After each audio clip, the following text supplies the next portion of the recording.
انجام بخیر ہونے کے لیے حضرت امام زین العابدین علیہ السلام کی دعا۔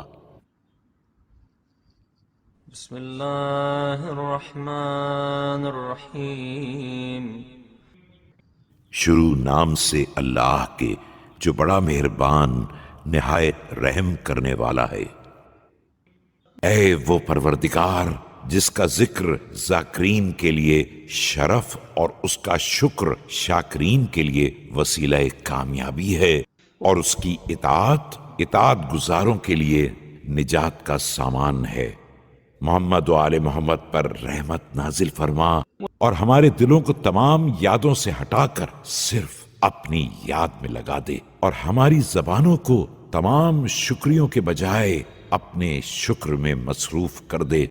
اور ہمارے اعضاء و جوارح کو ہر ایک کی اطاعت سے الگ کر کے اپنی اطاعت میں مشغول کر دے۔ اب اگر تو نے ہمارے لیے کاموں میں کوئی ہنگام فرصت مقدر کیا ہے تو اسے سلامتی کا لمحہ قرار دے دے، جس میں کوئی گناہ ہم تک پہنچ نہ سکے اور کوئی خستگی ہم تک آنے نہ پائے، تاکہ ہماری برائیوں کے نامہ اعمال لکھنے والے واپس جائیں تو ہمارا نامہ اعمال ہماری برائیوں کے ذکر سے خالی ہو،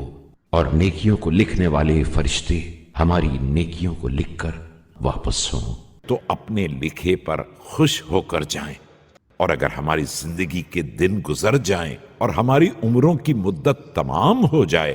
اور تیری دعوت ہم تک پہنچ جائے، جس کا آنا بھی برحق ہے اور قبول کرنا بھی برحق ہے، تو محمد و آل محمد پر رحمت نازل فرمانا، اور ہمارے نامہ اعمال کے آخری حصے میں اس مقبول توبہ کو قرار دے دینا، جس کے بعد تو ہمارے کیے ہوئے گناہوں پر سرزنش نہ کرے، اور ہم جن نافرمانیوں کے مرتکب ہوئے ہیں ان پر ملامت نہ کرے،